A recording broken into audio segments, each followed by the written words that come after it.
Everybody, this is in reference to Scanner Danner's. He's got some really expensive equipment that, just for the normal person isn't really worth to purchase or buy. And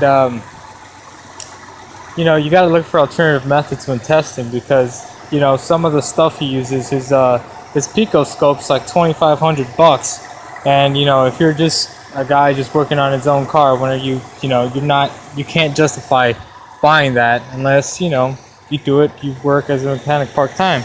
Anyways, I found a clip online from Eric the car guy, and he forwarded it to some people at Wells when they had a problem with the Chevy Silverado intermittent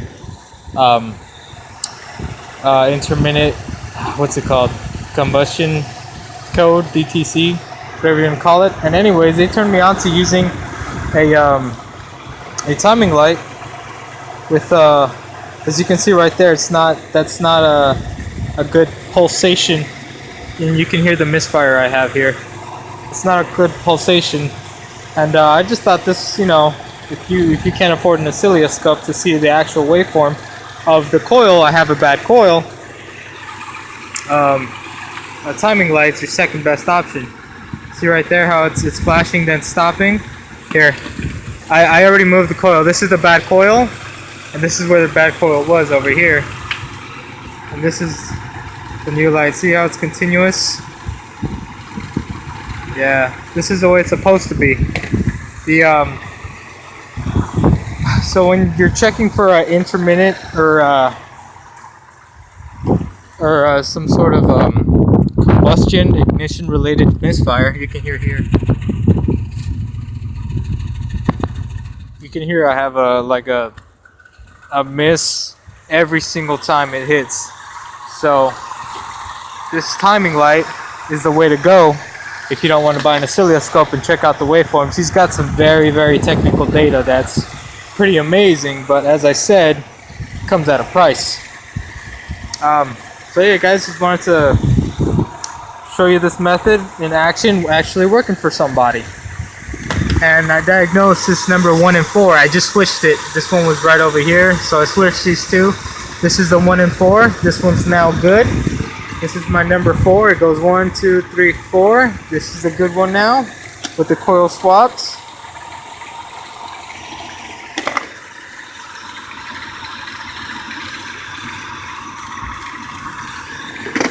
Oh. There you go. And this bad coil now, and this is a bad coil, coil 1 and 4 that I just swapped over to this one right here. This is it. Just gonna put my timing light right over this. So I just think it's worth mentioning in your video, Scanner Danner. If you can't afford it, for the average Joe, just get one of these.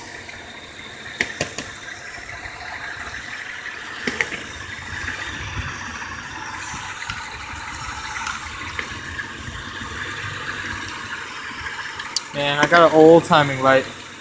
There you go. You can see that the pulsing is way different. Way different. See how it's intermittent? It goes, stop, goes, stop, goes.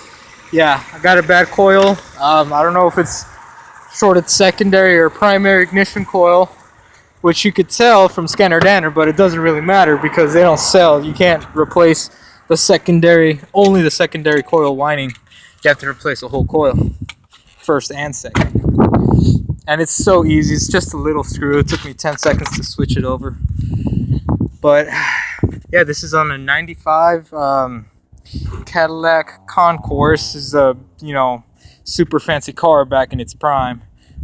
So, yep. I just wanted to bring that to attention. Maybe Scanner Danner should start it's just a suggestion. I'm not saying, he has to do it. It's just, it'd be a good idea for somebody of his caliber to pay it some mind so other people could get on board. I don't know. I just thought it was an amazing idea. And I'm like, oh, you know what? That actually makes sense. So there you go. And I know this won't work if it's coil over plug, so it's got to be like a somewhat of an older vehicle. You got to have some more technical stuff if it's a newer vehicle. Anyway, just wanted to share that. All right, see you guys later.